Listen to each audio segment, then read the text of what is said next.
Our work is led by 9 commissioners appointed by the president and leadership of both political parties in the House of Representatives and the Senate, and supported by professional staff members of 20. Today, USCIRF exercises its statutory authority under URFA to convene this important hearing. As many of you know, Burma's military, known as junta, Tatmadaw, seized control over the institution of the state in February 2021, ending the country's near a decade-old experimentation with quasi-democracy.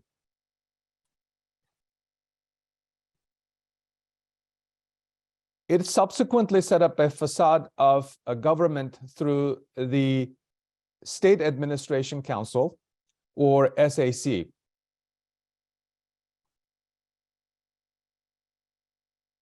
This military coup come just as a few months after the November 2020 elections, in which military aligned parties had faced a crushed defeat.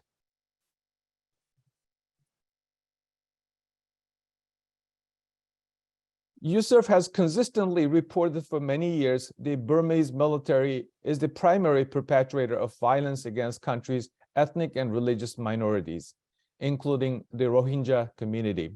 It was the main force responsible for atrocities against the Rohingya in 2017, which the Biden administration determined last year to have constituted genocide and crimes against humanity. The Tatmadaw has also been responsible for repeating the same tactics it has used against Rohingya community to target all dissenters and religious minorities, including Christian communities in Chin, Kachin, and Karen states. I'm joined by the USCIRF's Vice Chair, Rabbi Ibrahim Cooper, Commissioners Steve Shinek, Commissioner Frank Wolf, Commissioner Fred Davies, and Commissioner David Curry. We'll begin with opening remarks from the Vice Chair Cooper and Commissioner Shinek. Then we will hear from our witnesses, Priscilla Klepp, Senior Advisor at the United States Institute for Peace, Zayar Win, Burma Technical Specialist at the International Republican Institute, and Zutum Hong, Executive Director, Chin Association of Maryland, and YY Nu, prominent Rohingya Burmese activist on Rohingya and women's issues. After that, I will moderate a brief conversation among the speakers with some opening questions. And now it's my pleasure to ask Vice Chair Cooper to make some remarks. Good morning. Thank you, Chair Turkel. It's an honor to participate in today's hearings. I have visited Burma a number of years ago, and it's an issue very close to my heart. I want to thank all those who've joined us today for this important discussion. The United States government has been active, if too slow at times, from USCIRF's perspective, in calling out atrocities and other violations of human rights in Burma. In March of last year, as my colleague mentioned, the Biden administration designated as genocide and crimes against humanity the atrocities that Burmese authorities, including the Tatmadaw, perpetrated against the Rohingya community in August 2017. USCIRF had recommended this designation since 2019, as we argued that this designation would aid international efforts to hold the Burmese authorities and the Tatmadaw accountable for gross violations of human rights, including religious freedom. USCIRF has consistently advocated that the United States government intervene in support of the ongoing court case at the International Court of Justice and the investigation at the International Criminal Court. USCIRF has also been monitoring the progress of the case in Argentina and more recently in Germany under the principle of universal jurisdiction. Since the time of the coup, the U.S. government has sought to coordinate international partners in holding the Burmese authorities accountable. For example, it has pushed for regional organizations such as the Association of Southeast Asian Nations, known as ASEAN, to take the lead in finding a regionally driven answer to what has essentially been a decades-long problem: the intervention and indeed domination of Burma's military in civilian affairs. The U.S. has also targeted various officials, agencies, and industries who are responsible for human rights violations and for the country's civil conflict itself. However, USCIRF has taken note of the glaring omission of reference to religious freedom violations in the various U.S. sanctions against Burmese authorities. At the beginning of this month, our government took the first step in targeting revenue sources for the military, such as the Myanmar oil and gas enterprise, by sanctioning energy officials such as Miu Miintu, Ang Min, and Tan Min. However, the U.S. has yet to coordinate with regional partners such as Japan to close investment opportunities feeding the authoritarian regime. Nonetheless, the U.S. government has demonstrated a sincere and meaningful commitment to the democratic cause in Burma, advocating for respect for the freedom of religion or belief in that country. As Burma has now entered its third year following the military coup, there appears to be no end in sight to the conflict, particularly as the SAC continues to block any genuine democratic transition or peacekeeping initiatives. Therefore, the effort of the U.S. government and its like-minded partners to pursue justice and accountability for the horrors that Burma's military junta have visited upon Burma's own people represent a crucial step to ensuring that any succeeding government must recognize and support justice for the Rohingya people. It is, however, just a step. Additional steps must be taken. These must include recognizing the atrocities that the SAC has committed virtually every day since the coup, the raison d'etre for the various ethnic armies, and the way ethnic religious minorities have been impacted. The path toward a democratic Burma and a peaceful end to the current conflict must finally secure the fundamental right of freedom of religion or belief for all Burmese, whether Buddhist, Muslim, Christian, atheist, or any other religious identity. Allow me one personal note. In visiting this amazing country some years ago, I had a meeting at the White House at their new capital. That's not for today, I'm here to listen. But we opened the Simon Wiesenthal Center's exhibition, Courage to Remember, on the Nazi Holocaust, in the Rangoon Synagogue, historic synagogue, once located in what was a thriving Jewish neighborhood. And till this day, I remember that the now predominantly Muslim neighborhood were the people who cared and protected this house of worship. That is the image I will always keep of the people of Burma. And with God's help and the activists who are here today, we can perhaps help move things in the right direction.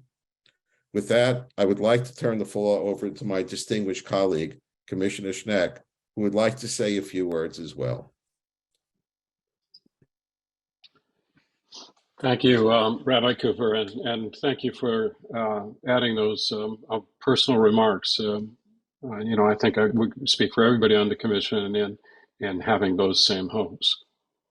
Burma has faced an ongoing struggle of civil war and brutal military repression for much of its history.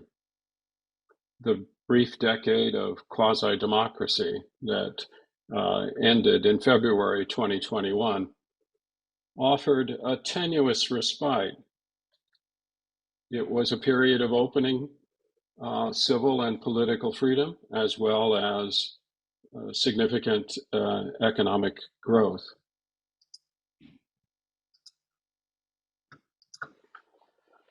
Sorry, I pause for a moment here. It was, however, also a period of missed opportunity. Chief among these missed opportunities was the reenfranchisement of the Rohingya people, whom Burma has deprived of citizenship since 1982. The continued failures of the National League of Democracy, or NLD, led by the once lauded Aung San Suu Kyi, to address the denial of Rohingyas citizenship and rights, perpetuated and even enabled the Tatmadaws' crimes against humanity and eventual genocidal actions against the Rohingya people.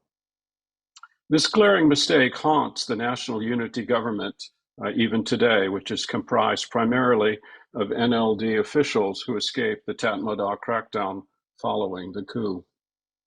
In November of last year, I had the opportunity to meet with refugees from the Chin and Zomi communities in Malaysia and various religious communities of the Rohingya peoples at Cox's Bazar in Bangladesh. The overwhelming majority of the people with whom I spoke with, of these refugees, are committed to returning to their homes in post-conflict Burma, a Burma that is democratic, federal, and fully recognizes the rights of all its ethnic and religious communities. That quasi-democratic period before 2021 also saw Burma unable to make amends with the patchwork of ethnic armies that had formed across the country, many of which have enjoyed the support of ethnic and religious communities. Amongst this conflict, the situation of the Rohingya people only deteriorated. In 2017, the Burmese authorities and military led a clearing campaign that committed gross atrocities against the Rohingya that in March of last year, the Biden administration finally recognized as genocide. Throughout this conflict with the Burmese government and military, the Rohingya have also been victims of attacks and persecution from the Buddhist Arakan army. The hope for return has been on pause, in other words, since the 2021 coup. Furthermore, while violations against the religious freedom of Burma's Christians diminished during the decade of quasi-democracy, we have seen that they have once again returned to a terrifying level following that coup. The SAC and Tatmadaw have attacked, bombed, burned, and otherwise targeted churches, Christian leaders, and Christian communities.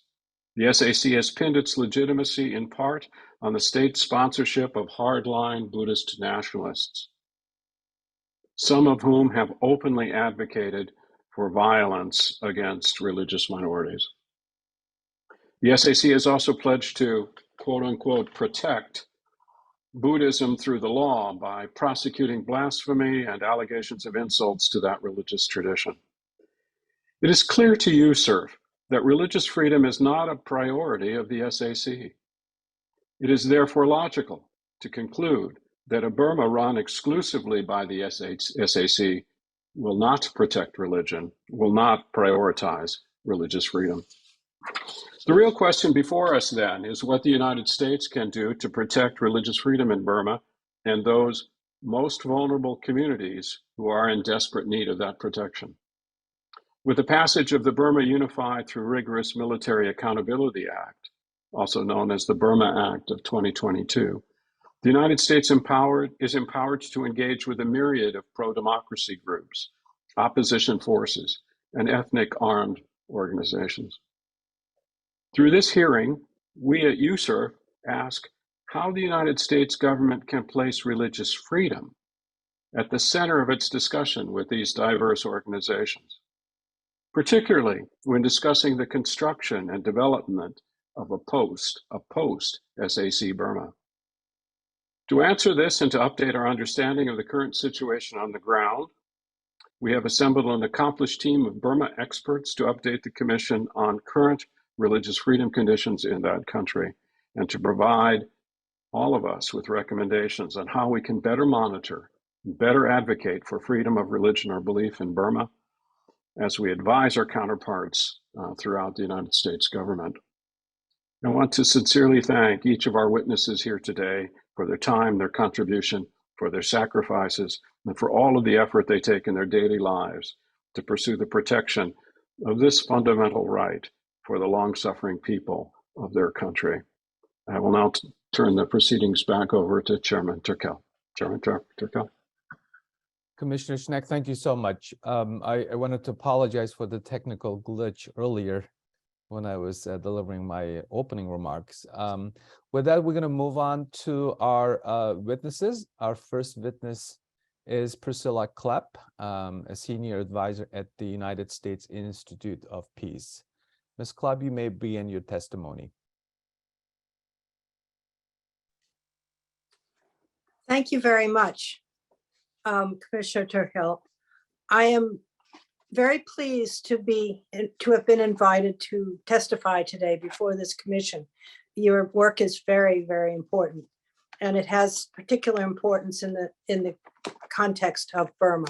I call it Burma today, as in a way as a sign of disrespect for the military, who changed the name to Myanmar. The military coup of February 1, 2021 plunged Burma into nationwide chaos and indiscriminate violence by military and police against the civilian population. 2 years later, the country is essentially lawless, and conflict between the military and a variety of armed opposition forces has spread across much of the country, with the most intense fighting taking place in both the heartland, where most ethnic Burma Buddhist majority is concentrated, and in select peripheral areas populated by minority ethnic groups practicing a variety of religions. Under these circumstances of conflict, it is mostly difficult to distinguish religious discrimination or persecution from the general denial of freedoms by the coup regime and their general animosity toward ethnic minorities and civilian opposition. Now, we know from history, long history, that the military has very deep-seated prejudices against non-Buddhist religions, all of them, considering them to be foreign influences in the country that are unwelcome. But under the conflict conditions today, everybody who is against the regime, and that includes the majority of the Buddhist community, is equally targeted by the military. When the military wrested power in the coup, the generals immediately arrested and jailed the top leaders, cabinet ministers, and other senior officials of the elected civilian government, and proceeded to erase all the political, social, and economic reforms instituted during the 10 years of relative liberalization from 2011 to 2021. The civilian population was instantly subjected to strict controls over all aspects of life, including religion. The coup and its threat of a return to military government was met by fierce and determined opposition across most of the country, particularly in urban centers. Now, this initial opposition was largely mass peaceful protests, but when the military began to order snipers to shoot to kill and began to use force against these peaceful protesters, many of the young people felt that they needed to take up arms to begin protecting themselves and the rest of the civilian population from the military assault. Some of them initially fled to ethnic areas where there were armed ethnic groups, particularly Karen State, which had happened after other earlier protests. And they were given safe haven by these ethnic armed groups. Many of them in the center of the country began to form People's Defense Forces, small armed guerrilla groups.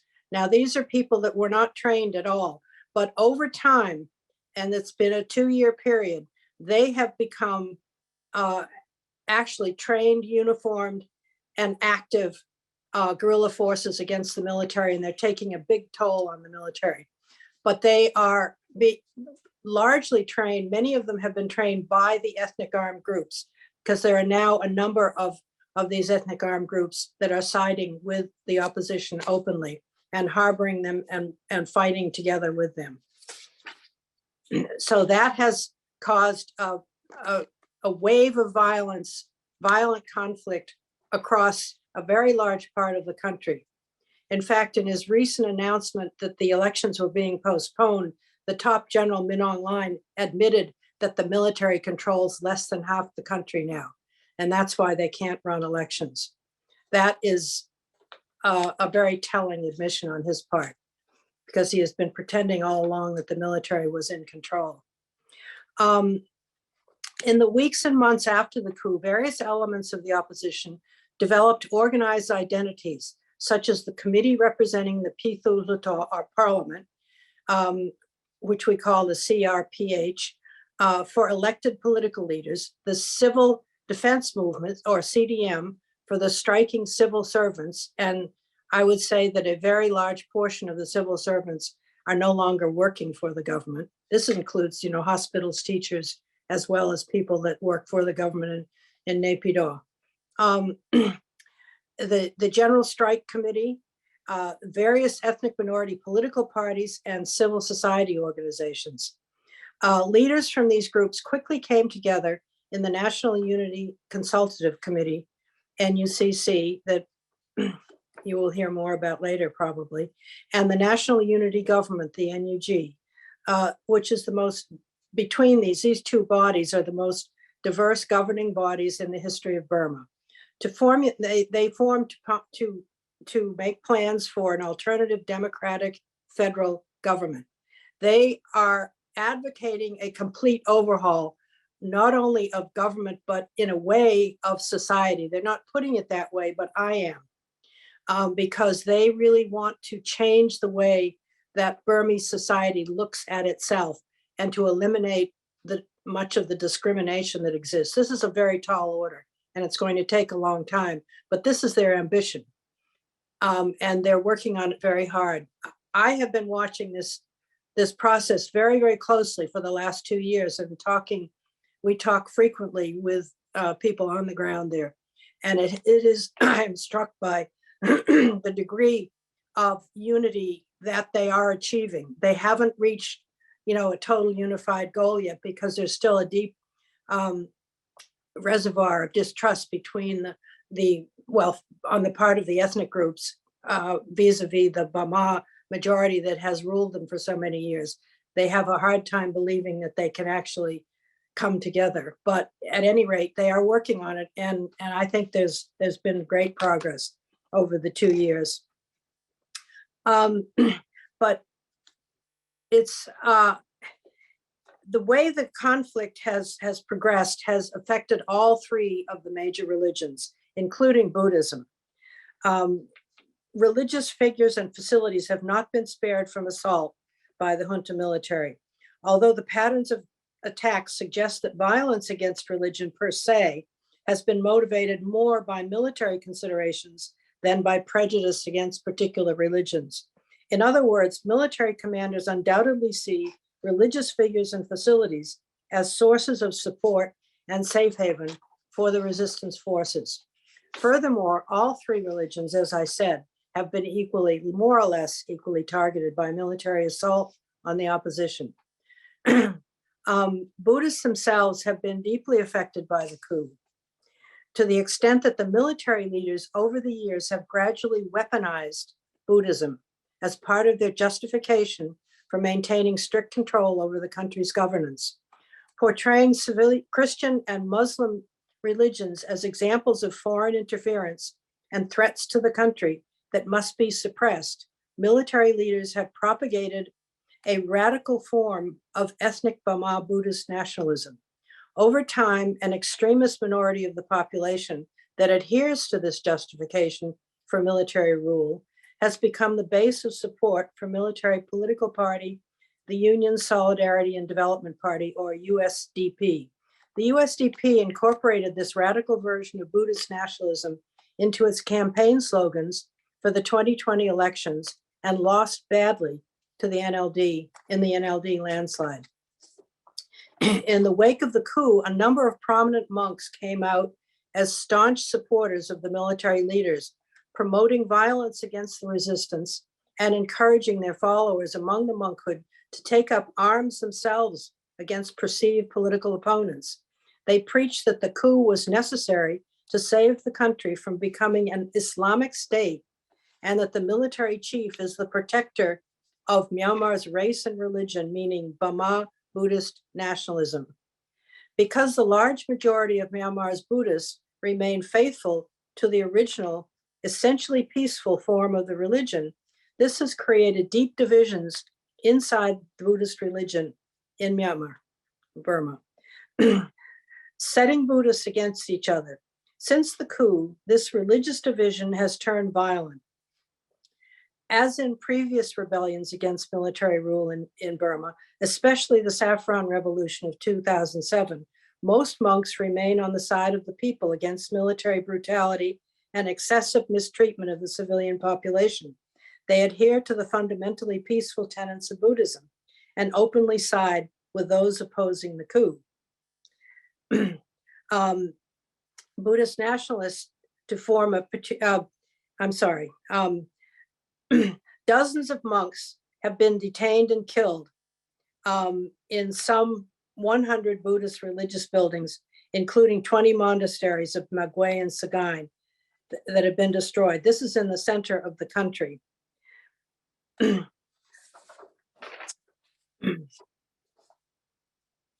In assessing the effect of the coup on religious freedom, it is difficult to distinguish between religion and ethnicity. As I said, the ethnic minority areas most closely associated with the anti-coup resistance in collaboration with local civilian defense forces are Chin, Kachin, Karen, Karenni, and Rakhine states, where the majority of the country's Christians and Muslims reside. These areas appear to have all been targeted for attack by the military because of their collaboration with the civilian opposition and their ongoing wars against the military, and not necessarily as a campaign against minority religions per se, even though some of the victims may see religious motivation. In Rakhine State, for example, the Arakan Army, which is a rather new ethnic army, it's ethnic Rakhine Buddhist, they have been fighting the military for years and quite successfully.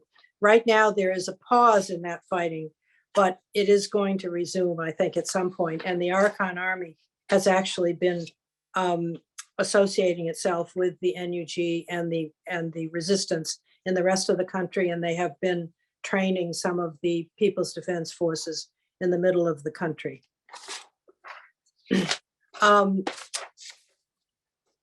As I mentioned earlier, there's longstanding religious discrimination within the Burmese military. On the whole, aside from exacerbating the deep division within Buddhism that has been brewing for years, it is difficult to separate religious freedom from other freedoms as particular victims of the coup. However, religious freedom is nonetheless a victim of decades-long military rule in which religion has been used to divide the population and subjugate minorities. The prime example, as many have already said, is the treatment of Rohingya, who have been singled out by the military as foreign and unwelcome despite their long history as an integral part of Western Myanmar. Their isolation began during the Ne Win years and became intense during the Than Shwe regime, when military began to demonize them as an external threat to the country. The generals proceeded to militarize Rakhine State and foment tensions between the Rakhine Buddhist population and their Rohingya neighbors. Military governments also marginalized other Muslims and Christians, placing obstacles in the way of religious practice and forcing subjugated ethnic and religious minorities to convert to Buddhism in order to receive basic services. Weaponization of religion has a long history with Myanmar's military rulers, who, beginning with General Ne Win, have maintained that Christianity and Islam were introduced into the country by British colonialists as a deliberate means of suppressing the Burma Buddhist majority. Today's military leaders and their extremist supporters have added the Organization for Islamic Cooperation to the list of foreign entities promoting an Islamist takeover of the country. As a reaction to their obsessive paranoia about malign foreign influence corrupting the country, previous military governments have applied the antidote of Burmanization, with Buddhism as the only official religion, marginalizing and at times even outlawing the practice of other religions. Churches and mosques are generally required to seek official permission to hold services, which is often denied. Although these restrictions were eased during the NLD government between 2016 and 2021, they have become more severe since the coup. Citizens of other races and religions are systematically denied equal citizenship, as well as equal economic and political opportunity. Membership for Christians in the military and civil service is strictly limited, and for Muslims entirely forbidden. These restrictions do not apply to Buddhists. It's clear that religious freedom in Burma has no future should the coup regime succeed in its quest to reinstitute harsh military control over the country's governance. Army commander and head of the junta regime, General Min Aung Hlaing, and other leaders of the junta are conservative, mostly from the Burma ethnic majority, and practice a radical form of Buddhism, as I have described. It defies the traditional Buddhist respect for living creatures and natural order. They see political liberalization, efforts to reduce military control of the country's political and economic institutions, and modern social trends as unwelcome foreign influence and interference. It is perhaps a telling sign of their vision for the future that the campaign slogans of the military political party, the USDP, call for strict conformance with Buddhism and paint other religions as foreign, even today. During the 2-year post-coup period, the resistance movement has not withered, as happened with past rebellions, but has continued to expand, becoming more organized and effective in fighting military control. On the second anniversary of the coup, the top general, Min Aung Hlaing, as himself admitted that the military now controls less than half the country.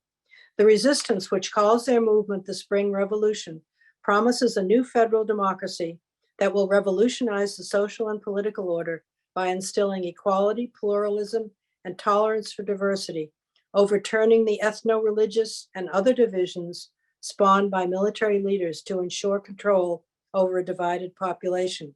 It is a tall order, as I said earlier, and could take a generation to become reality, but a wide majority of the Myanmar population considers this a more promising future for the country than a return to governance under the thumb of an unreconstructed military leadership.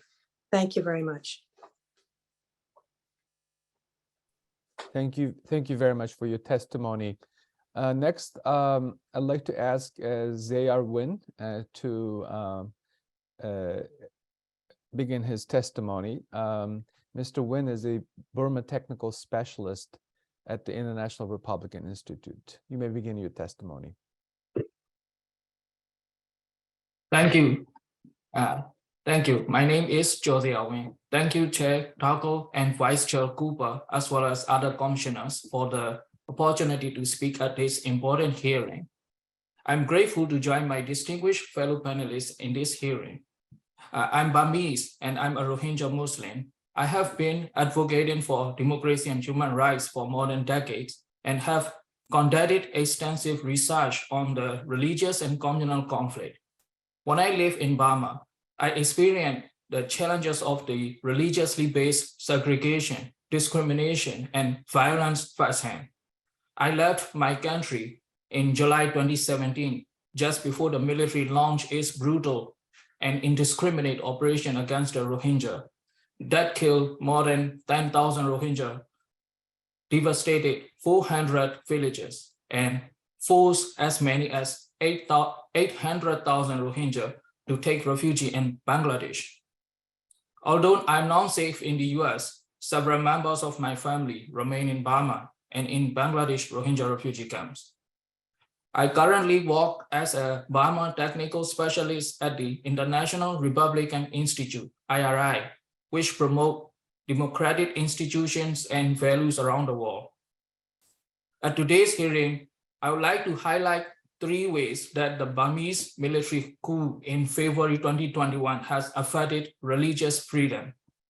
Firstly, the Burmese junta has politicized and weaponized religion.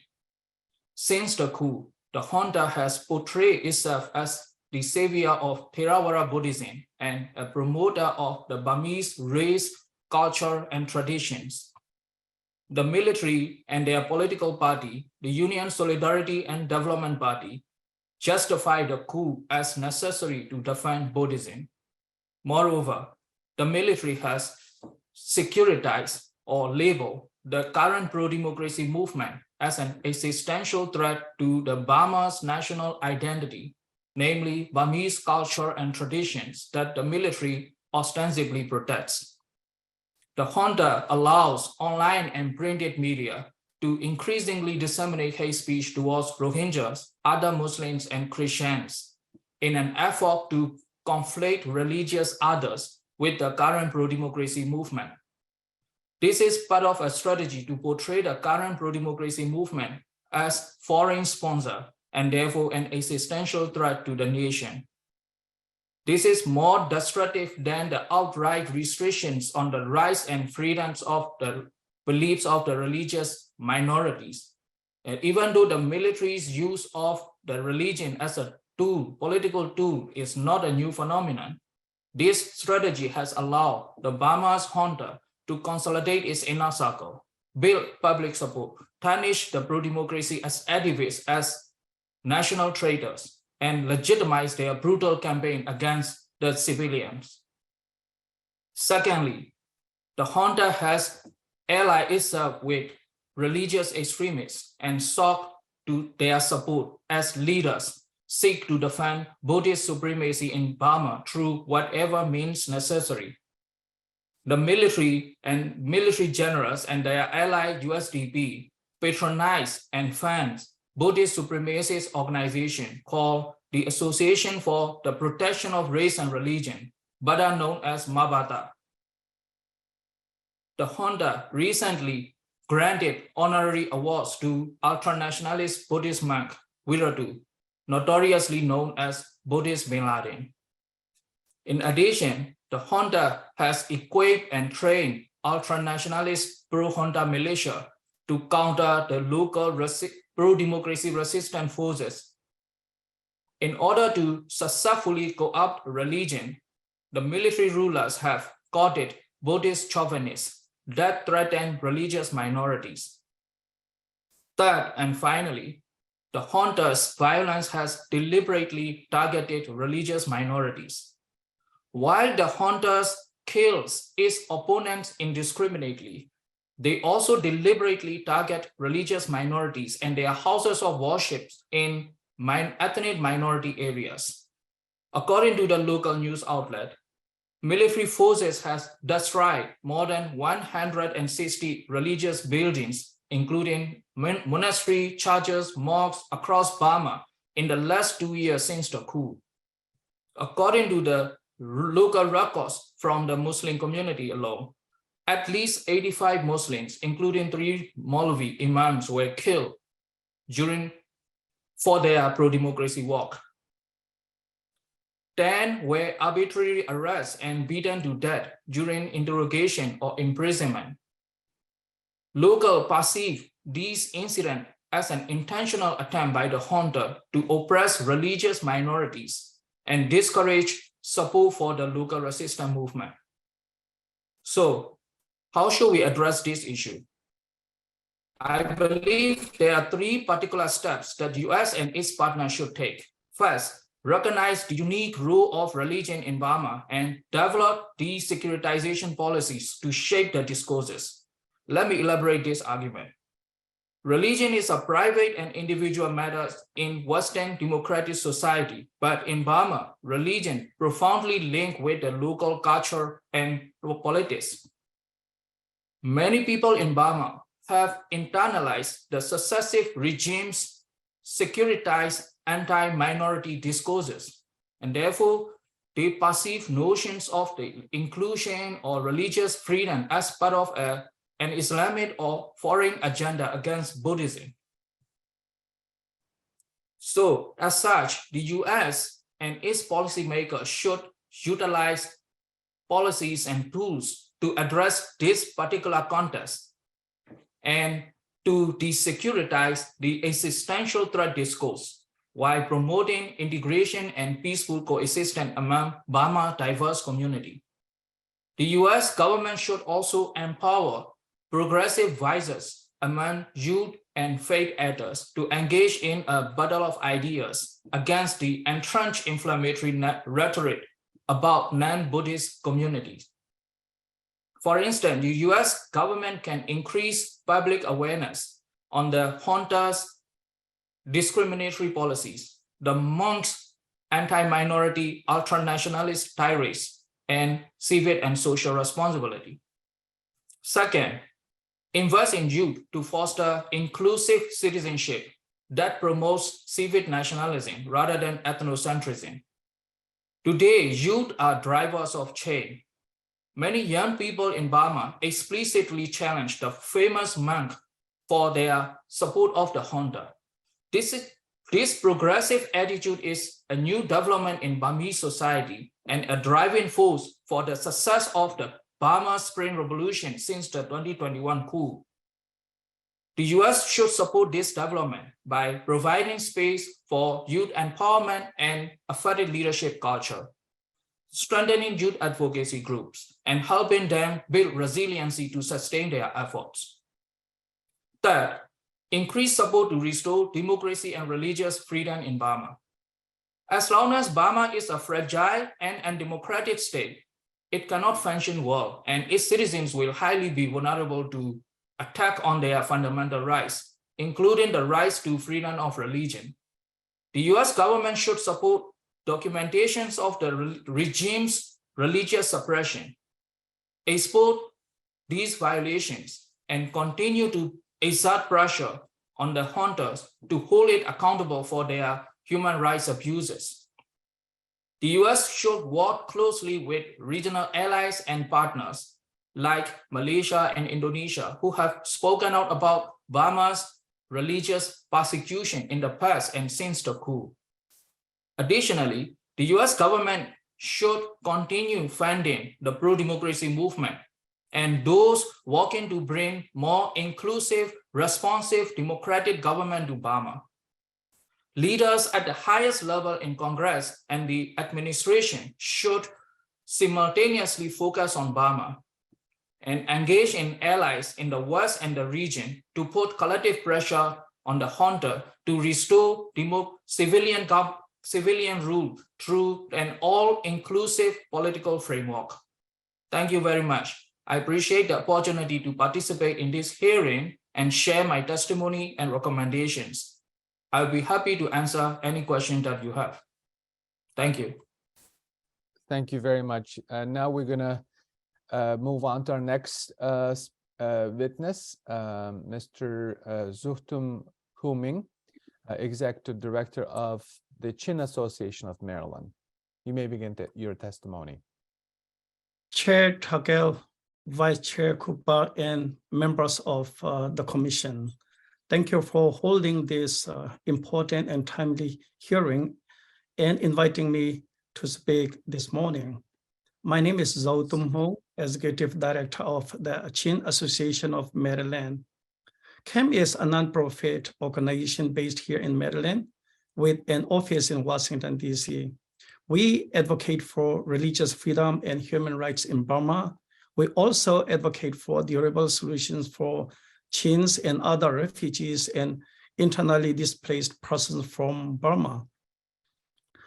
Since the 2021 coup, CAM has released 3 reports on the situations of the Christian minority in Burma. This testimony is based on our 3rd report published last week. It is titled 2 years after the 2021 military coup, the worsening situation of Christians across Burma. This is also the title of my testimony this morning. First, some background. The situation in Burma is worsening each day. According to UN High Commissioner for Human Rights Volker Turk, the military and its allies have killed at least 2,890 people. The military has also burned down 34,000 civilian structures and detained 16,000 people across Burma. The fighting has left over 1.2 million additional internally displaced persons and over 70,000 additional refugees who have fled the country. The largest group of the new wave of refugees are Chin Christians who fled to India. They joined over 1 million refugees fled to neighboring countries from Burma before the coup, including over 700,000 Rohingyas. I was born in Chin State, which borders Rakhine State. Therefore, I'm very familiar with the situation of Rohingya. Back in 2017, I posted a statement on my Facebook calling on my fellow Chins to join me in praying for the Rohingyas. I'm a Christian. I said that they are also human beings created by God. I said that Rohingyas are also human beings. I've been deeply concerned for the Rohingyas and that there is still no accountability for the atrocities against them. I comment the recent USCIRF statement calling for accountability. In June 2021, the National Unity Government, NUG, released a policy on the Rohingya saying that, quote, "We will actively seek justice and accountability for crimes, all crimes committed by the military against the Rohingyas and all other people of Myanmar throughout our history," unquote.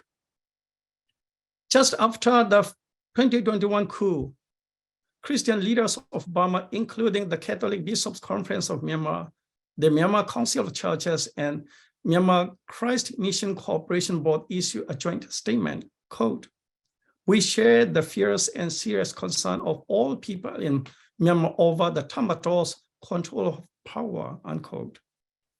ASEAN made a similar call in the first point of its 5-point consensus.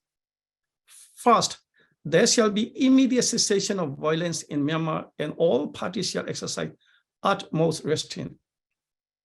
In December 2022, the UN Security Council passed Resolution 2669 that, among other things, demands an immediate end to all forms of violence throughout the country. Not only has the Tamato so far ignored all of these calls to halt the violence, but they have increased their violence, tightened their control over Burma. On February 3rd, 2023, the Tamato extended their state of emergency for 6 months and imposed martial law in 37 townships in 8 regions and states. Unfortunately, with these negative developments, the voluntary, safe, and dignified repatriation of refugees back to Burma is not a viable option at this time. We consider now the worsening situation for Christians in Chin State and other areas with large populations of Christians such as Kachin, Karen, Karenni states, and Sagaing region. The Tamato bans churches and targets Christian religious leaders for arrest, arbitrary detention, imprisonment, and even killing. Example 1, Tantlang Town, Chin State. In September 2021, after the coup, the military began a campaign of arson in Tantlang Town. To date, the Tamato has burned 13 churches in Tantlang Town. Reportedly, 1,400 homes and businesses have been burned down, and the entire population of Tantlang displaced. During the town's burning, the military killed Pastor Chung Bia-hum. The destruction of Tantlang Town and targeting of its churches, pastor met with little international attention and no accountability. The military suffered no consequences. Instead, the military learned again that it can terrorize the population of Burma and religious minorities with impunity. Since these attacks, the Tamato has become bolder and more violent instead of just ground forces it also now targets the civilian population with airstrikes. Next to Kachin State and Mandalay region, among the arrested and detained Christian leaders is Reverend Dr. Clem Samson, advisor and former General Secretary and President of Kachin Baptist Convention. Dr. Samson is detained at Michina Prison, Kachin State. A credible source informed CAM that his hearing has been scheduled for February 14, 2023. On December 7, 2022, Reverend Hyun Sang of Phalam Baptist Church in Mandalay region was sentenced to 23 years. He is imprisoned in Ubo Prison, Mandalay. Now I turn to Sagaing region. On November 24, 2022, the tornado ravaged Monha, the hometown of Cardinal Charles Mongbu of Yangon and Archbishop Marco Tingwin of Mandalay.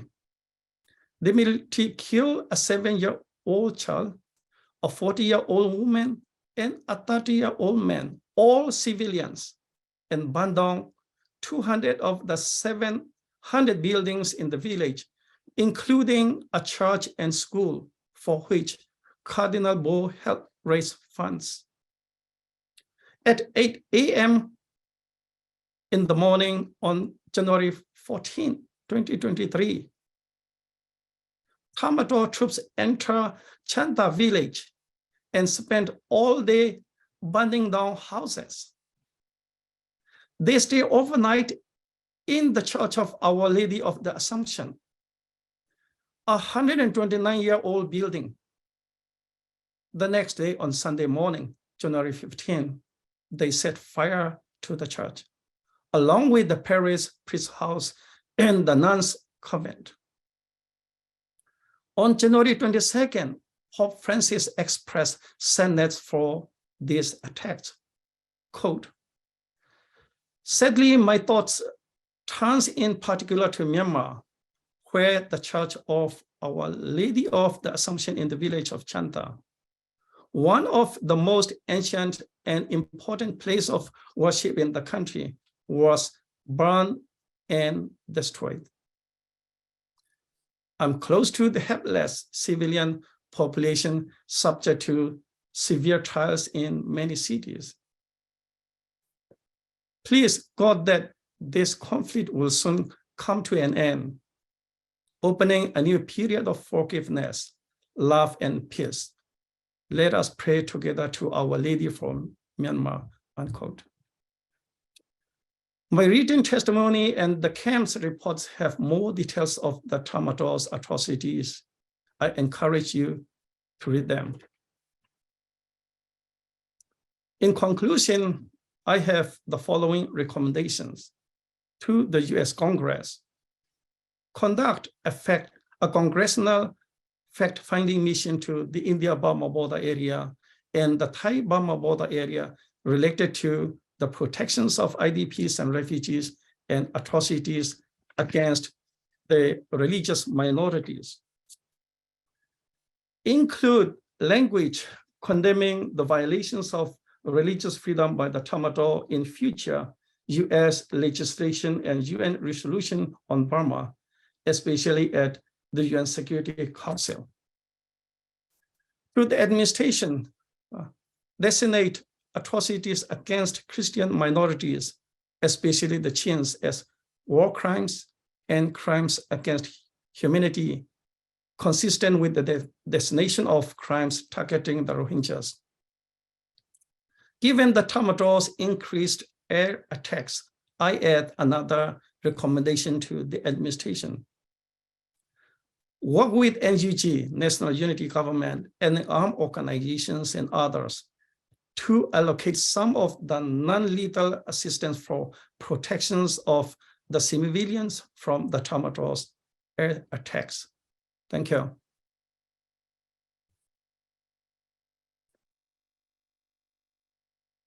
Thank you very much. Now we're going to move on to our final witness, YY Nu, Rohingya Burmese activist who previously come to testify at our hearing. I'm pleased to have her as a witness today. Wai Nu, you may begin your testimony.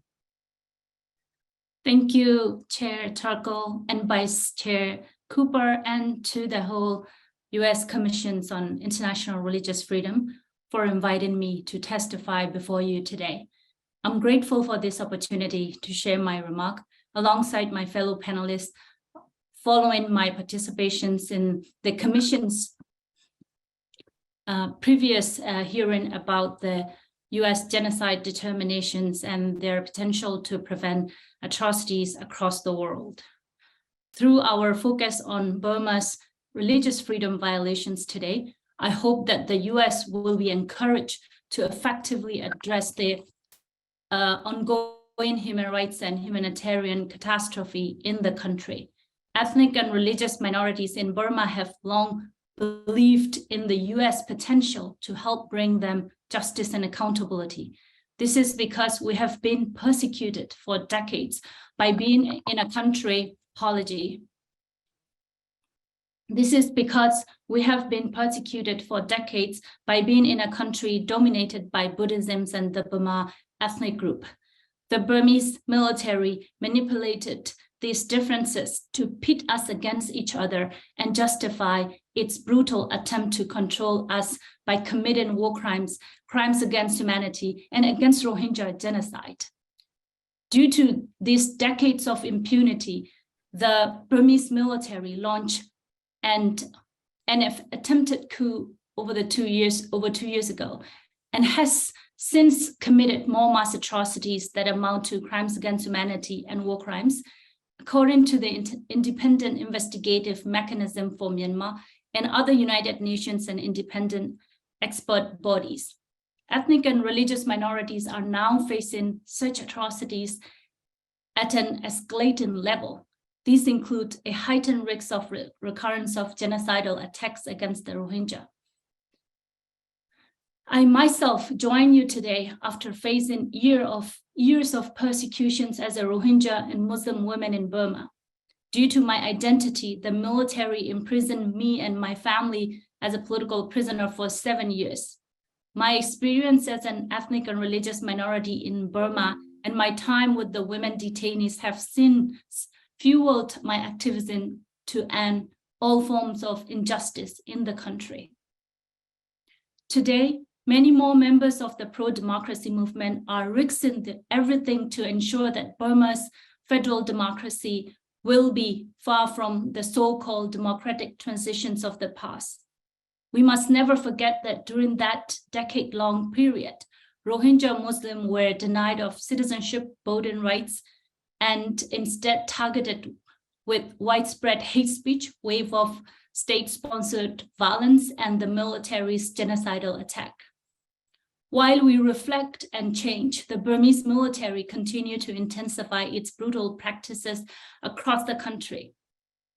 Since the attempted coup, the military has intensified its airstrikes and shelling in areas primarily resided by the ethnic and religious minorities. The military is arbitrarily arresting and murdering pastors and other clergy members from the communities such as Chin and Kachin. The military is also destroying churches and convents with heavy weapons in Karen and other areas.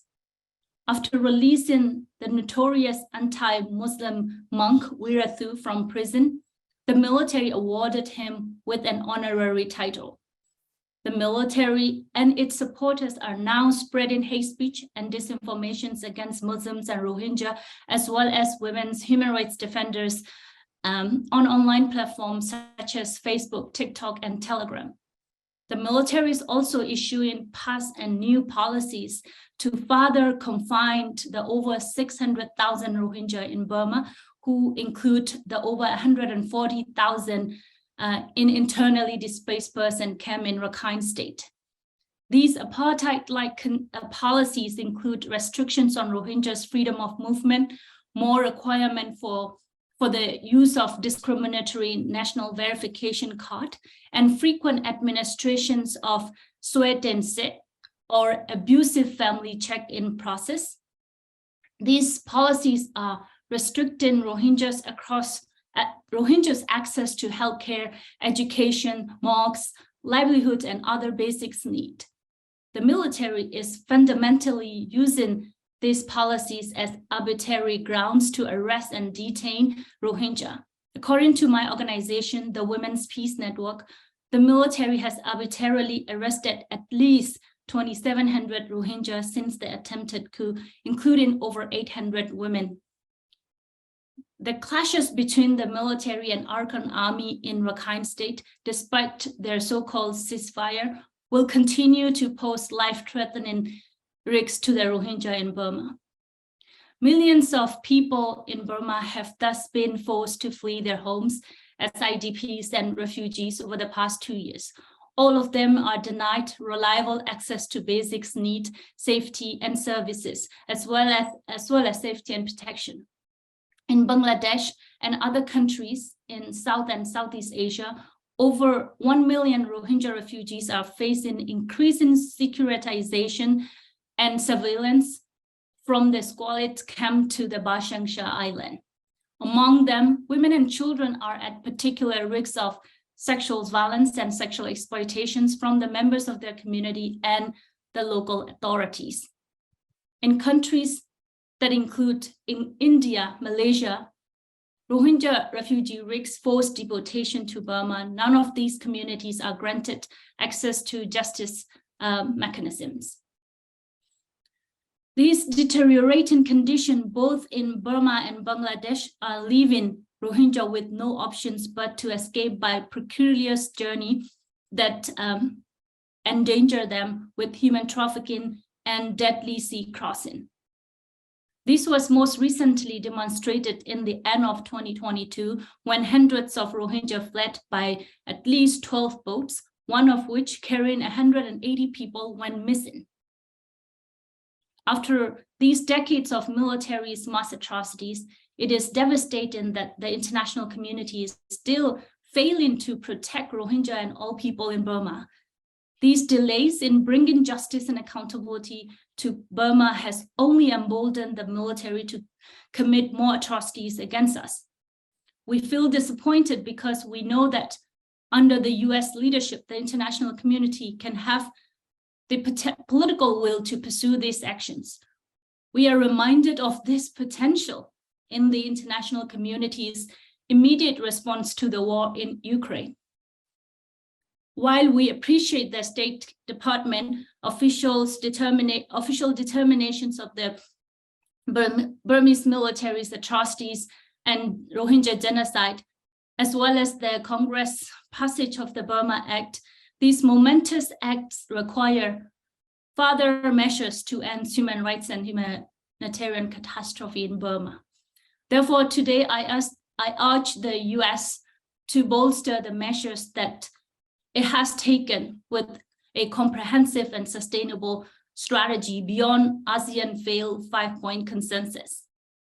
These measures must address both the short and long-term needs of Rohingya and other ethnic and religious minorities in the country. First, the US government must provide a greater financial and material and technical support to empower ethnic and religious minorities in Burma and those displaced in Bangladesh and other countries in South and Southeast Asia. These assistance should be delivered to these communities, civil society, especially women's groups and youth groups. Second, the US must implement more measures to protect these ethnic and religious minorities. Such protection mechanisms should include support for the communities, resettlements in third countries over their arrest, detention, and deportation by host countries. These mechanisms should also include actions to hold the Burmese military accountable for its international crimes. Especially the US should curb the military's weapon and financial flows by imposing economic sanctions, in particular Myanmar oil and gas enterprise, as well as a ban on military's aviation fuel supply. For Rohingya, the US Congress should include these measures in a legislation aimed at bringing the communities out of genocide. This is one practical step, a step to effectuate last year's atrocity determinations and to file a major shortcoming of the Burma Act. To fill the major shortcoming of the Burma Act. These legislation should ensure that the US coordinations with the governments in ASEAN and other countries to deploy search and rescue missions for the Rohingya stranded on the boat in the respective jurisdiction. This should also include measures for the Rohingya in the period after the attempted coup. These measures should involve the US support for an effective transitional justice processes for Rohingyas, justice, repatriation, reparations, reconciliations, and rehabilitations in the country. As Secretary Blinken shared in his speech when announcing the genocide determination, I quote, "Ultimately, the path out of genocide also lead homes, quote, a safe, dignified, and voluntary return to their ancestral home in Arakan, Burma is what the Rohingya community needed and wants the most." In this context, US must also support the Burmese political leaderships in their effort to protect religious freedom and beliefs in our federal democratic future. These processes should no longer repeat the Burma's historical patterns of excluding Rohingya and Muslims. The National Unity Government and the National Unity Consultative Council should thus effectively involve these groups in their governance, administration, and leaderships. Special measures to protect the identity and existence of Rohingya, such as by granting them a protected status in Burma's federal democratic future, should be also considered. Lastly, the US must lead the way for the international community to meaningfully engage with the ethnic and religious minorities, especially women and youth, in all discussions and mechanisms about Burma's federal democratic future. Over the past 2 years, since the Burmese military's attempted coup and after decades of its atrocities, the US should not betray our people's hope for justice, democracy, and freedom. Only through acting for these values and ending impunity in Burma can Rohingya and other ethnic and religious minorities finally live in peace and harmony. Thank you for your thank you for your time, and I look forward to your question. Thank you very much. I wanted to thank all of our witnesses. Now we're going to move on to the Q&A session. I'd like to recognize Commissioner Frank Wolf to make comments or ask questions. Well, thank you, Chairman Turco. I appreciate it very much. And I want to thank the panelists. I learned a lot. I had a couple of quick questions, and I know there are others, so I'll be very fast. What countries aid the Burmese government, aid the military? Where does the Burmese military get their weapons from? What country aids them?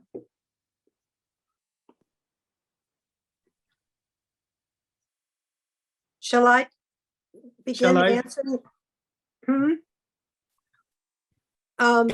Anyone? Okay. Before you begin, I'd like to note that we have very limited time for Q&A session. I'd like to afford an opportunity for each commissioners to make comments and ask questions. If you can keep your answers brief as possible would be great. Thank you. Thank you. But shall I go ahead and answer? Yes, please. Okay, primarily China is a long-term supplier of military weapons and training to the Burmese military.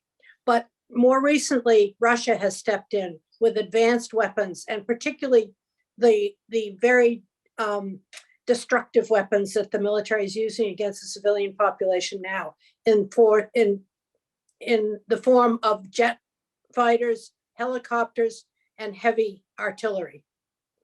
And Russia is taking delight in meddling in this conflict, as they do elsewhere in the world. Out of respect for the other commissioners, I won't ask the other questions, but that's the genocide, and China is aiding Burma. That's the commission ought to make this really clear as we file reports. China and Russia are aiding people that are involved in genocide, and they should be called out for it. I want to thank the witnesses. I want to defer to the others because I know there's a lot of questions, but China, it's coming up again, and we should do something about it. Let me add one further point. China's also arming the opposition. So they're arming both sides. Divide and conquer. Yeah. So thank you, Commissioner Frank Wolf. If I may, I'd like to ask Commissioner Fred Davies to make comments or ask any questions that he may have. Thank you, Chair Turkel. And I want to thank the panelists also for their testimony and for their witness to the atrocities going on now in Burma and the recommendations that they have made. My question is for Mr. Nguyen, and it has to do with what a post junta or regime might look like. We see that that Buddhism has been weaponized in many ways, and that there is this sort of there are these fundamentalist interpretations of Buddhism that have pushed violent conflict. So the question was, on the other side of a junta rule, in a new government, should we get there, is there still concern? Would there still be concern about violence from fundamentalist forces rooted in these sort of radical interpretations or fundamentalist interpretations of Buddhism? So you're concerned about fundamentalist Buddhism continuing to be a radical force in the country on the other side of a junta rule? Thank you. That's a good question. So in this case, yes, we still can concern, even though, changing the law or the regime change, because the problem is two sides, like the structural and also the context, like the cultural.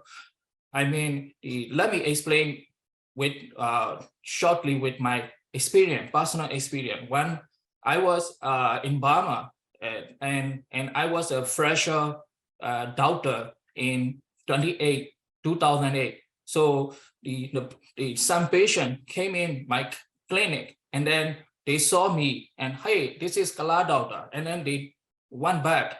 They didn't talk to me anymore. Again and again, this experience made me traumatized. And now I recall my experience, but at that time it's not easy like that. And that kind of experience, I learned from that experience, and I noticed that this is not only the government policy. This is not only because of the discriminatory law. The problem itself is in the society. Negative attitude, a lot of stereotype. They are internalized by the long-term propaganda and the discourses. So we need to address both top-down and also bottom-up.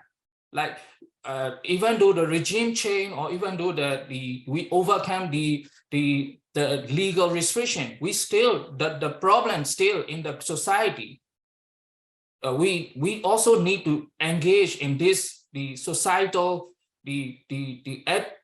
societal attitude change. That's why I recommend, the first recommendation is to address the discourses and to recognize the unique situation in Burma.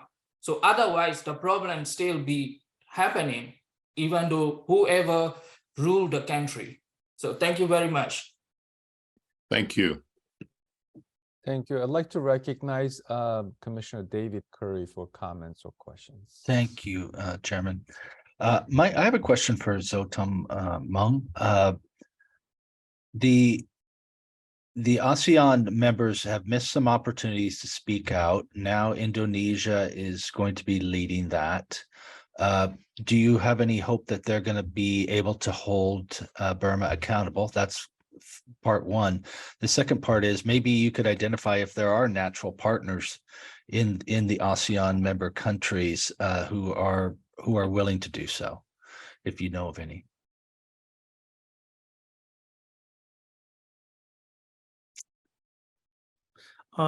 Thank you for the question. I'm hopeful because Indonesia is the largest country in ASEAN. And I'm also hopeful that Malaysia will be more proactive in joining the ASEAN efforts. But I don't think that ASEAN efforts would be enough. We need more active engagement from the US. We need the US engagement. And then also, not only ASEAN, I think we need India as well. So there has to be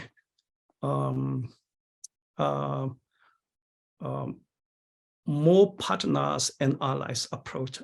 ASEAN alone won't be enough to change the behavior of the Tamadol because we had experiences before. But I'm really hopeful because now Indonesia is taking lead. Great, thank you so much. And let me thank all the panelists. I thought the testimonies were very powerful, so I appreciate it. Thank you, Commissioner Curry. Commissioner Majid, I thought that you may have a comments or questions. Thank you so much, Mr. Chairman. I've been in the Rohingya camps like 3 times in Bangladesh, and it's very close to my heart. I remember a lady told me, are you going to do something about it, or just visit and look at us and walk away? That was really haunting me always. And one of the reasons actually I joined this commission to try to help someone like her. But my questions is that you have addressed the issue of community level of hatred and tension. There's a policy aspect of religious freedom, and there's a societal and community aspect of religious freedom. My worry is that the religious leader, the Buddhist in Myanmar or Burma, that they need to take an initiative to address the issue of hatred that really spread in that country. One of the questions I have we, or do you think a good idea to use other Buddhist leaders around the world, whom they will listen to from the Buddhist leaders? They're from Taiwan, from Japan. Where we can turn to religious leaders, Buddhist, maybe can train, bring those leaders to in a neutral place so that they can undo the damage of propaganda and dehumanization of the Rohingya especially. Thank you. Now I'd like to go back to Vice Chair Cooper and Commissioner Schneck for comments or follow-up questions. Thank you, Chair, and I'll try to keep my comments very succinct. The witnesses were incredible, and I think everybody on the commission feels we need to do more. We'll have to reflect on that on a practical basis. But I think the most important point, again, was made by Congressman Wolf, and that is that we may also have to take a more holistic approach when we see China's name coming up again and again and again. I think when we get together as a full commission amongst ourselves to talk about what more we can do, also in terms of utilizing our contacts, but also in pressuring Capitol Hill and the Secretary of State's office to follow, just really to follow the lead of what's going on and how profoundly negative and pernicious impact China now plays in its region and beyond. And of course, nobody here is surprised about how Russia continues its historic move.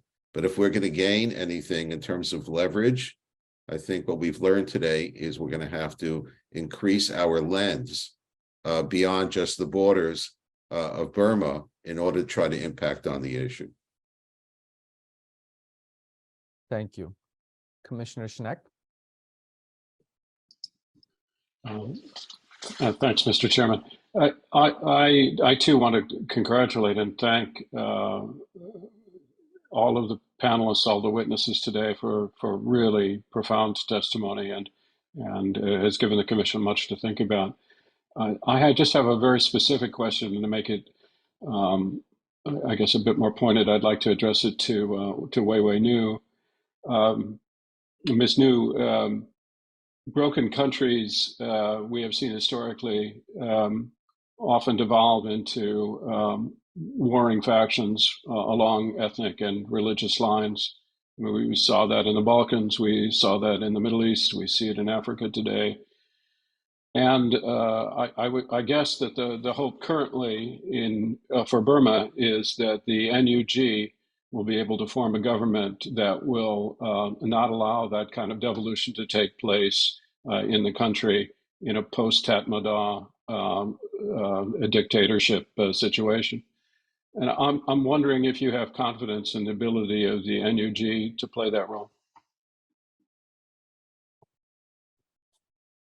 Thank you, Commissioner, for your excellent and important question. The very reason the genocide against the Rohingya escalated from 2012 and happened in 2017, attacks happened in 2016 and 17 is because of the missed opportunities for the transitional governments to address the transitional justice, to address the impunity that the militaries enjoyed before the so-called democratic transition. They walked away from the country's fundamental problems, and that allows the military to further utilize this race and religion card to launch attacks against the genocide. And the Burma's national unity governments or future transitional governments should not repeat these mistakes. And this should be reminded them all the time and every time, because as previous speakers has mentioned, described, the Burma's problem is especially when it's come to ethnic and religious minorities, crises and genocide, it's not just matters of military dictatorship. Of course, the military is the main perpetrator, and military has systematically promoted Buddhist Burman nationalism, and society now has internalized from the top politicians to the religious leaders to the media. So it requires a lot of effort from short-term and medium terms and long-term approach to address the fundamental issues, fundamental problems of the ethnic and religious communities, as well as a short-term immediate approach to protect the people and the impunity of the military.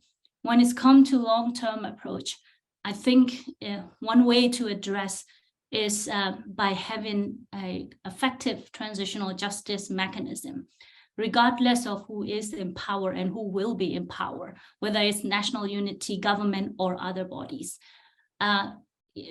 If we are not able to prepare and develop an effective strategy, how are we going to prepare for the post-coup, and how are we going to rebuild the country and address these crimes? Without having that policy, we are not going to be able to address the country's situations. And in this transitional justice processes, I think it has to have a stronger focus on the Rohingya genocide and crimes against other ethnic and minorities population. It should include truth and reconciliations commissions to the other local justice processes, and it can be equipped or complemented by the, for example, the religious leaders' involvement and awareness raising among the public society through the TV broadcasting, to the education reform, to the policy reform, from the federal democratic charter to the new constitution. It has a stronger focus on the transitional justice and protections of the ethnic and religious minorities, addressing Burmese Buddhist supremacism and nationalisms in Burma. Thank you. Following Weiwei's powerful remarks, I'd like to ask the rest of the panel, the witnesses, starting with former Décharge Claps and the other two witnesses, to share with us any final thoughts or comments that you would like to make before we close. I'd like to make one final thought, or offer one final thought. The 10 years of relative, and I stress relative, freedom that occurred in the country between 2011 and 2021, during that period, a new generation came of age and were educated differently, became much more aware of the outside world, of what the fundamentals of democracy are, and the need for dealing with diversity. 20 years ago, we would not have been able to have this kind of a conversation with young people from Burma. And I think that they have made very powerful statements today, and their views are shared by many of the young people that are behind this rebellion right now. It's the young people who are taking control of the country, and I have faith that they can learn along the way and that we can help them. Thank you. Thank you very much. Yeah. Mr. Win? Yes, just a short remark, final thought, like since the coup, we see obviously that especially young people and their progressive attitude towards the minorities and diversity, and even they show their sympathy and they recognize their ignorance on the Rohingya situations. So this is the positive development, obviously, and that should be encouraged, that should be amplified to overcome the religious freedom and the religious persecution in the future. Thank you very much. Thank you. Mr. Humong? Again, thank you so much for holding this hearing. This is very important to us. As I mentioned in my recommendations, I really would like to see the language of prosecutions of minority religions in the future legislation. For example, the Burma Act, which is a part of NDAA, HR 776, does not include the religious freedom. The UN Security Council resolution 2669 does not include the prosecutions of Christians, others. So currently there are two legislation introduced, one at the Senate and another one in the House. These resolutions, if they could include the religious freedom issue, I think that would be very helpful.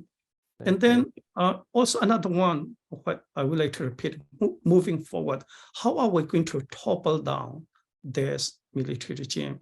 I think one of the best way is, as I mentioned in my recommendation, how to protect the civilians, how to protect from the air attacks. So not only China, but Russia has been supplying this Russia, the air attacks. So now the Tamato has been using this air attacks, not only on the ground. So Right. the non-lethal, if the non-lethal assistance can include something, that can protect the civilians from the airstrike, I think that would be very, very helpful. Okay, Thank you very much. Thank you. I wanted to thank our witnesses for taking the time and share their experience and wisdom. And also wanted to thank our witnesses for their amazing work, shining the spotlight on the ongoing genocide against Rohingya people in Burma. In the meantime, I wanted to thank our commissioners for taking the time from their busy schedule to join this important hearing. And finally, I wanted to thank our professional staff team led by Executive Director Erin Sing-Shin Suk, Elizabeth Cassidy, and our policy analyst Patrick Greenwald, and Veronica McCarthy for an amazing work in the past weeks to put together this hearing for us. In conclusion, I'd like to point that giving a proper name for atrocity crimes, as has been done by the Biden administration, specifically Secretary Blinken, is a policy statement. What follows next is the most important thing. As we speak, there are at least known 2 genocides are underway. We have to fulfill our treaty obligation, moral obligation to stop this so that promise never again can be meaningful, and we can prevent the next genocide. Unless we take a bold action, sometime putting aside geopolitical interest, we'll keep seeing this kind of atrocity crimes and genocide against vulnerable ethno-religious groups. With that, I wanted to thank you all again, and this hearing is adjourned.